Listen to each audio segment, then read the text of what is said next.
Hai, hello, Assalamualaikum warahmatullahi wabarakatuh. Salam sejahtera. Welcome to PAF 3123 Financial Accounting 5. We are currently in Chapter 4 Financial Accounting Environment in Malaysia.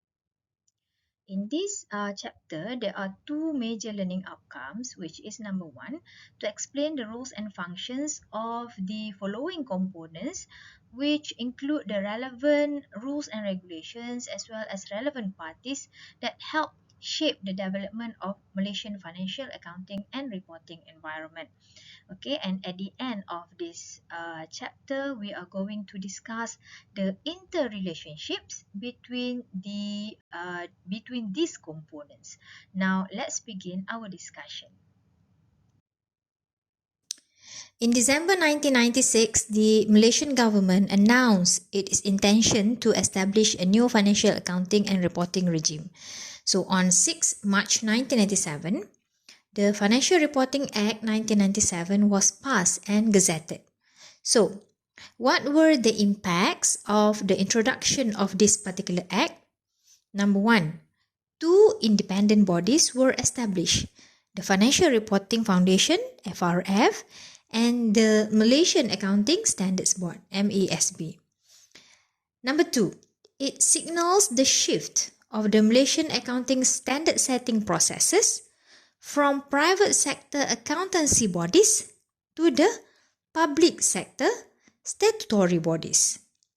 Therefore, it can be said that this act is an act to establish the FRF and the MASB to provide for their functions and powers and to provide for matters connected therewith. And under the Financial Reporting Act 1997, the MASB, which is the public sector statutory body, was gazetted to take over the accounting standard setting responsibility from the local accounting professional bodies, which is the Malaysian Institute of Certified Public Accountants, MICPA, and the Malaysian Institute of Accountants, MIA. The Act, as you can see here, has 4 parts, in which Part 2 provides regulations for the FRF and the MASB, which are the two bodies that we are going to explore after this. Okay, now let's look at the first public sector statutory body established under the Financial Reporting Act 1997, which is the FRF. Together, the FRF and the MASB form part of the financial reporting framework in Malaysia. The framework comprises representation from all relevant parties in the standard setting process, including the preparers, the users, the regulators, as well as the accountancy profession. The FRF is largely responsible for the establishment of a sound and effective infrastructure for the financial reporting framework and acts as a sounding board for the adoption of the MASB's accounting standards, technical pronouncement, and its annual work program. So, in this sense, FRF can be seen as a trustee body and has responsibility for the oversight of the MASB performance, MASB financial, as well as MASB funding arrangements, and as an initial source of views for the MASB on any proposed standards and pronouncements. So, FRF basically akan bertanggungjawab monitor semua perkara berkaitan perjalanan dan pengoperasian MASB sebagai badan yang dipertanggungjawabkan untuk menggubal standard perakaunan di Malaysia.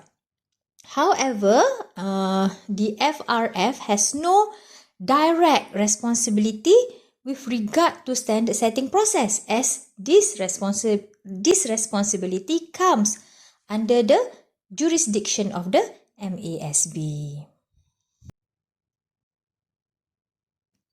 The functions of the FRF are provided under Section 4, subsection 1 of the Financial Reporting Act, and as you can see, as listed here, that a vast majority of the functions and responsibilities of the FRF are actually related to the MASB.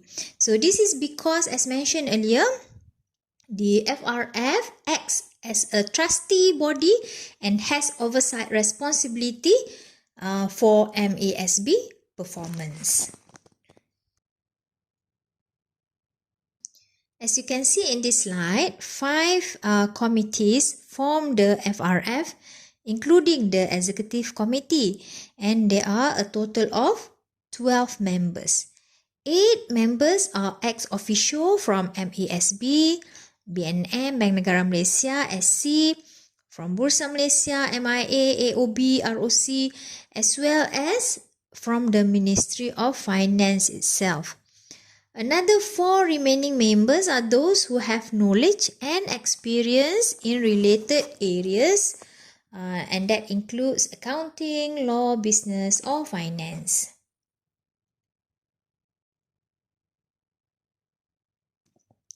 Okay, now let's move on to the other independent body, the MASB. Under the Financial Reporting Act 1997, the Malaysian Accounting Standard Board has the authority to set financial reporting standards and statements of principles for financial reporting in Malaysia.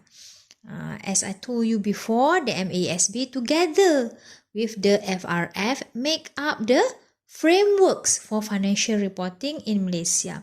And this framework, as we have seen, comprises an independent standard setting structure with representation from all relevant parties in the standard setting process, including the preparers, users, regulators, and the accountancy profession. Okay, these are the functions and powers of the MASB. So banyak ke banyak? But don't worry, they are all related to the standard setting process, such as the issuance, the review, the revision, the adoption, the amendment, the collaboration, etc., etc., with the main goal of further improving our accounting standards. So this is actually an ongoing process, and as we know, Malaysia has 2 main financial reporting frameworks, the MFRS, MFIRS, Malaysian Financial Reporting Standards, and the MPERS, Malaysian Private Entities Reporting Standards. The MASB is made up of 8 members who are appointed by the Minister of Finance. It comprises the chairman of the MASB, the Accountant General, and 6 other members who possess knowledge and experience in the matters of financial accounting and reporting, and 1 or more of the fields of accountancy, law, business, finance. In addition, the Minister of Finance appointed 3 advisors to the MASB, 1 each from Bank Negara Malaysia, the Securities Commission Malaysia, and the Registrar of Companies. It has been argued that modern company is the most important form of business vehicle in Malaysia. This is because it has facilitated economic development of our country for more than a century by permitting these incorporated businesses to raise capital and therefore enabling it to attain economies of scale. In Malaysia, such vehicles are incorporated under the Companies Act 1965. However, the first law on companies implemented in this country was the Companies Enactment 1897, which was largely borrowed from the UK law, given the background of our country, the background and history of our country. This enactment was then repealed and replaced by the Companies Enactment number 20 of 1917. So fast forward 10 years later, another new enactment known as the Companies Enactment 1927 was introduced to replace the old enactment. The 1927 enactment continued to be enforced until later in the 1946 when the Companies Ordinance 1940 of the Straits Settlement was extended to apply to all federated Malay states. And this ordinance was enforced until 15 April 1966 when the Companies Act 1967 was implemented. It has become one of the most frequently amended statutes on Malaysia. However, as you have learned, the Companies Act 1965 is not an exclusive legislation in regulating corporate activities in this country. So in Malaysia, we have a rather generally comprehensive legal framework which govern corporate activities, and other than the Companies Act 1965, we also have other corporate legal framework such as the Securities Industry Act 1983, the Securities Commission Act 1993, Capital Market and Services Act 2007, the Takeover Code, Bursa Malaysia listing requirement, the common laws, and many more.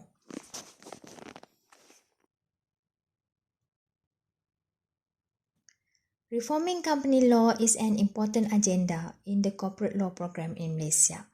The objectives of the corporate law reform program are the creation of a legal and regulatory structure that will facilitate business and promote accountability and protection of corporate directors and members by taking into account the interests of other stakeholders in line with the international standards. So as you can see, there are many stakeholders to please in the reformation of company law. Since the Malaysian Companies Act 1965 came into force, it has been amended more than 30 times already. However, the approach taken was always on the piecemeal basis, sedikit-sedikit by piecemeal, and it lacked systematic and coherent review on current corporate law and practice. To make sure that the reform program will be conducted more effectively and objectively, cross-jurisdictional studies were made in terms of identifying international corporate initiatives and trends. So what are the countries are doing in relation to this? So this will ensure that the reform will be done in alignment, in accordance with what's happening in the global scene in order to enable Malaysian businesses to compete internationally. The amendments made to the Companies Act 1965 over the years have further strengthened the governance structure within the corporate sector so as to ensure sustainable and healthy continuous growth of companies in this country. Since the beginning of the financial crisis in 1997, the Act was amended 5 times and the new provisions were introduced. As a regulator responsible for maintaining and regulating the integrity of corporations as vehicles to conduct businesses that form an integral component in today's economy, as I have explained before, SSM, Suruhanjaya Syarikat Malaysia, is of the view that there is a real need to review, to really look at the Companies Act 1965. The continuing debate on corporate governance, the development of information technology, the financial crisis that has happened and will happen, existing framework on insolvency law, and other related issues have exposed certain weaknesses and inadequacies in the provisions of the Companies Act 1965. And because of this, due to these weaknesses, on December 17, 2004, the SSM has taken the initiative to establish the Corporate Law Reform Committee as CLRC to undertake the review program. The objective of this program is to enable corporate and business activities in Malaysia to function in a cost-effective, consistent, transparent, and competitive business environment, while at the same time balancing their obligations, their responsibilities, as well as the protection of corporate participants in line with the international standards of good corporate governance. The review also takes into consideration the needs of the domestic business environment, global and international standards. The Companies Act 2016 was finally gazetted on 15 September 2016 and became effective on 31st January 2017. Since then, it has been brought into force in stages to replace the Companies Act 1965. So overall, we can say that the 2016 Act is a culmination of more than 10 years of Malaysia's corporate law reform process. While there have been piecemeal amendments to the old Companies Act, the 2016 Act represents a fresh start and a modernization of Malaysia's corporate law framework.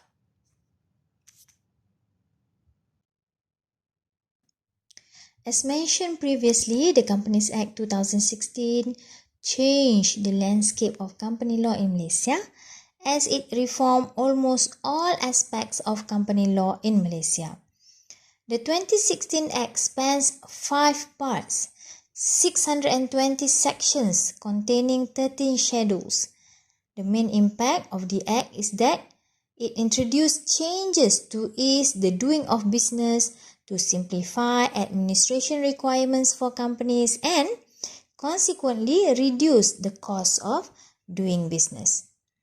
This particular slide also sets out 10 of the key changes contained in the 2016 Act, but I'm not going to elaborate further on that since you have already covered most of this in your company law course.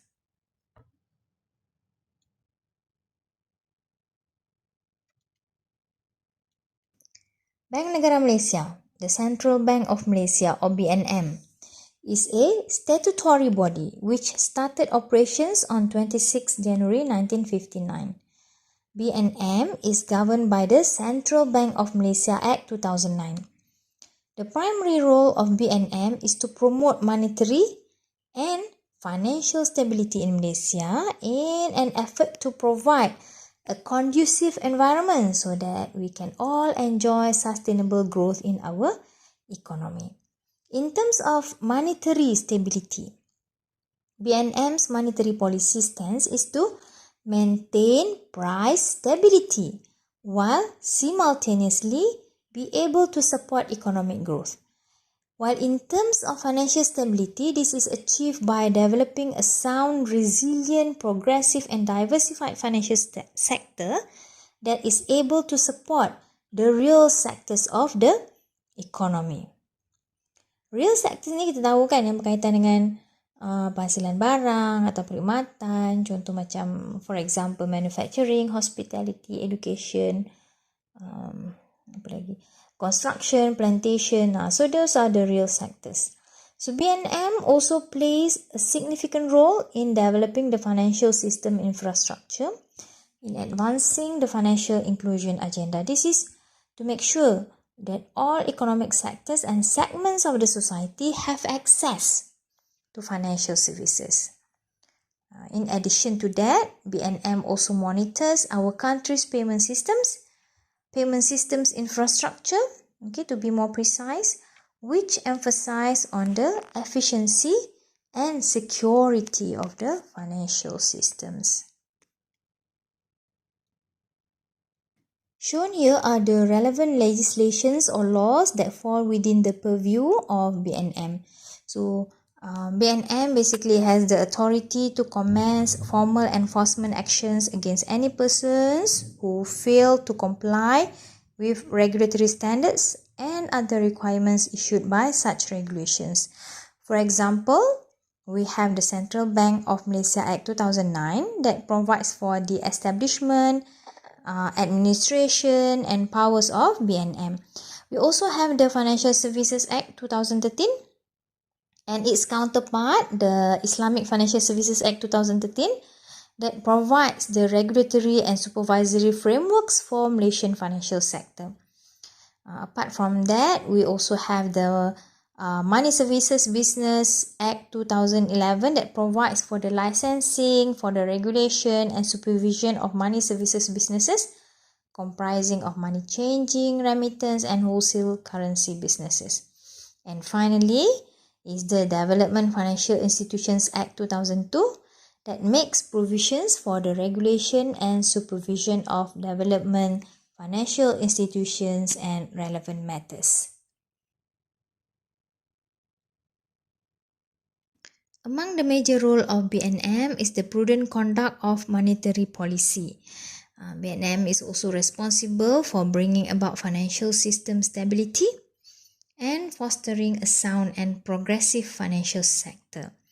BNM plays a significant developmental role as well, including the development of financial system infrastructure, with major emphasis placed on building the nation's efficient and secured payment system and the necessary institutions. So for example, the Securities Commission, Bursa Malaysia, etc., which are important towards building a comprehensive, robust and resilient financial system.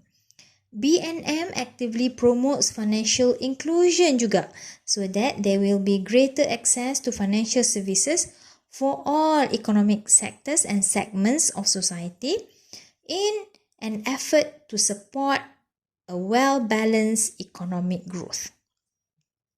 Other important roles of BNM are as a banker and advisor to the Malaysian government, playing an active role in advising on macroeconomic policies and managing the public debt. Apart from that, BNM also has the sole authority to issue currency and to manage international reserves. The Securities Commission Malaysia (SC) was established on 1st March 1993 under the Securities Commission Act 1993. It is a self-funded statutory body responsible to regulate and develop the Malaysian capital market.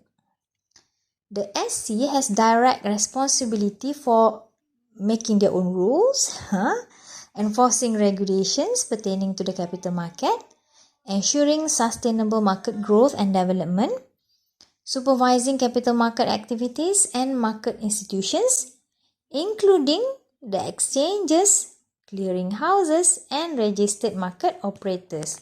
And they are also responsible to regulate all entities and persons licensed under the Capital Market and Services Act 2007. So based on the Securities Commission Act 1993, the SC reports directly to the Minister of Finance and the accounts are all tabled in Parliament annually. The SC administers the following acts: Securities Commission Act 1993, Capital Markets and Services Act 2007, and Securities Industry Central Depositories Act 1991. So this slide provides a brief description, very briefly, on each of the act that I have mentioned, but feel free to look them up yourself if you are interested in knowing more. The one thing that underpins SC functions is its focus on investors, because the focus of SC itself is on capital market. It aims to regulate and to ensure that the market growth is always achieved with the objective of protecting the investors, including the initiatives to raise their levels of financial and investment literacy. And also, as you can see here, due to its emphasis on capital market, the responsibilities are all centered around the growth and development of Malaysian capital market, along with their main goal of investors' protection.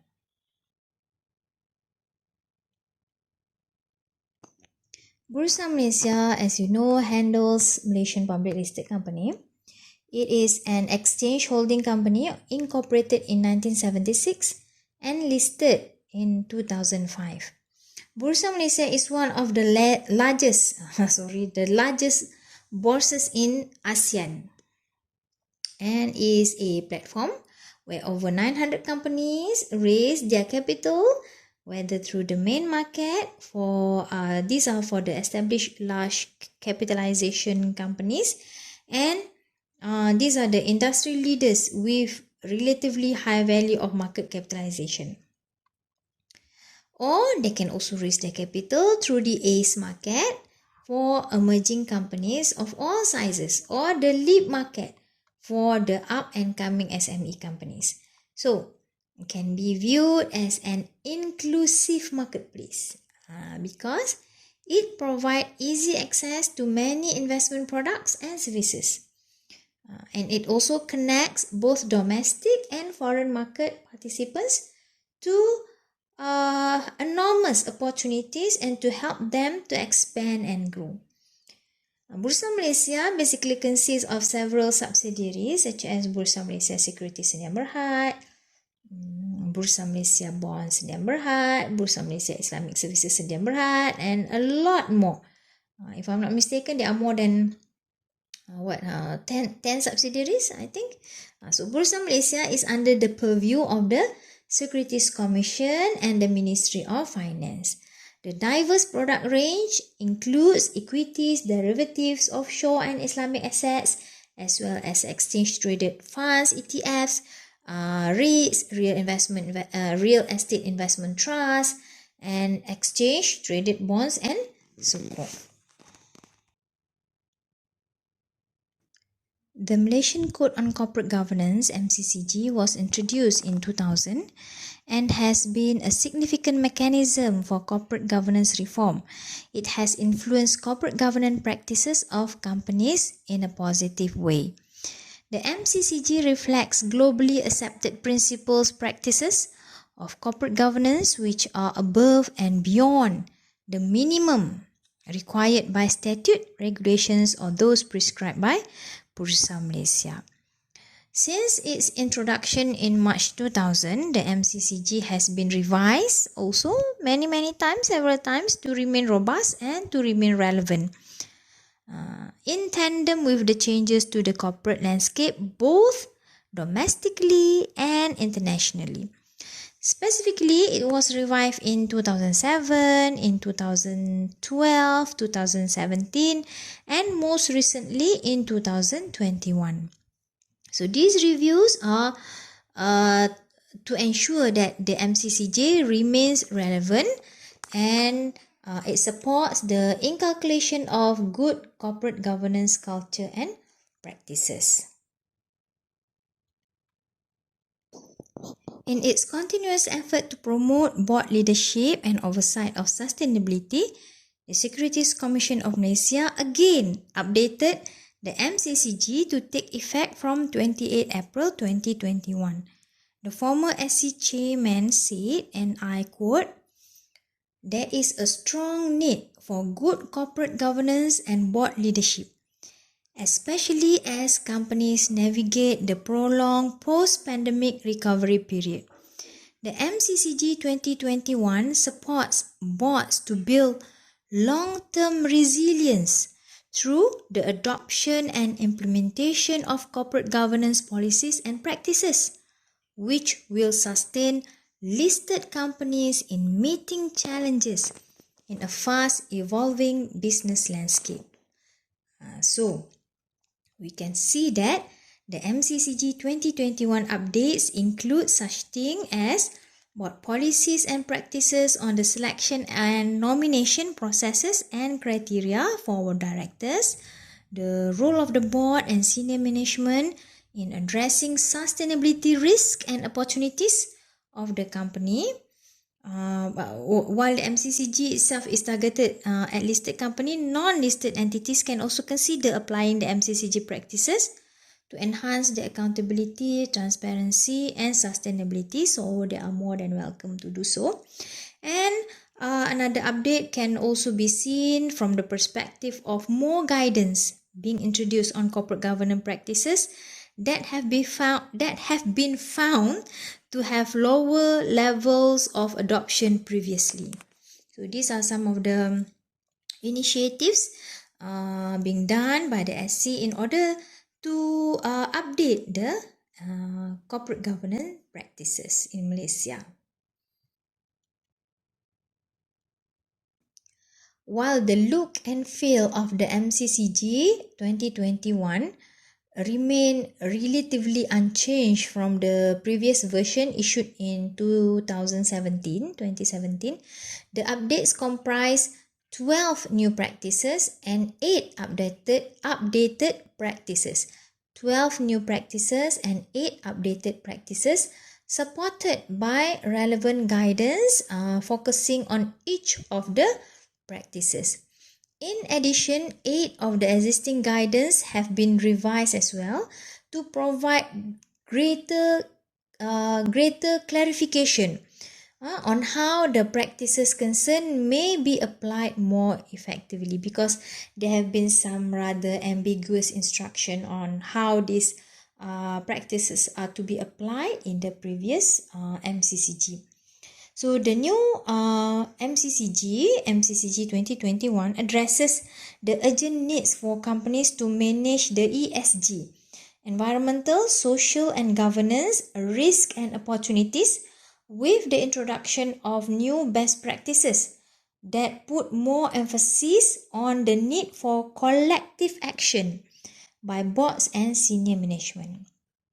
So as you can see here, some of the highlights of the updates include, apart from the management of ESG risks and opportunities, the periodic refresh of board composition and the introduction or the enforcement of more board diversity with the inclusion of a minimum of 30% women directors. So this is what some people or some author call as the driving 3 I's in the boardroom: impartiality, inclusion and integration.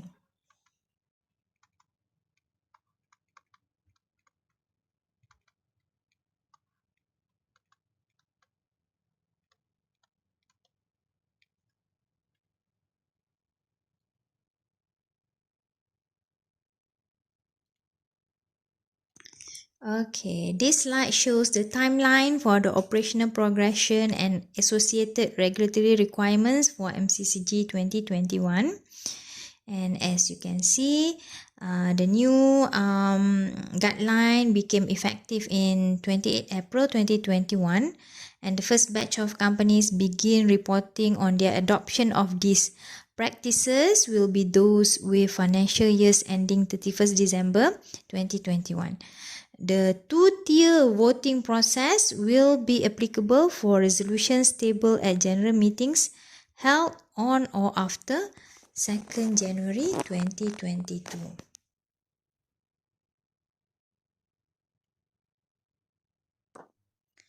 Okay, so in this slide, what I'm trying to do is try to connect all the components that have been discussed in this chapter. Now we have two main statutes, the Financial Reporting Act 1997 and the Companies Act 2016. And we also have a guideline, a framework, the MCCG 2021, that help shape the financial accounting and reporting framework in Malaysia. For example, with the introduction of the Financial Reporting Act, two major independent bodies responsible for standard setting exercise in Malaysia, which is the FRF and the MASB, were established. And the members of the FRF, as appointed by the Minister of Finance, comprise of all those stakeholders, the BNM, the SC, and Bursa Malaysia.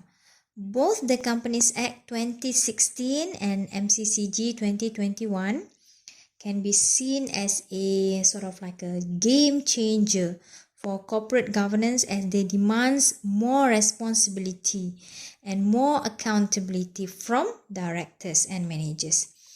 The strengthening of corporate governance and raising accountability of directors under the new Act and the new Code on Corporate Governance will then consequently benefit our investors. This is mainly because directors will be held to higher expectations and will have to bear more responsibility to make sure that companies are managed properly.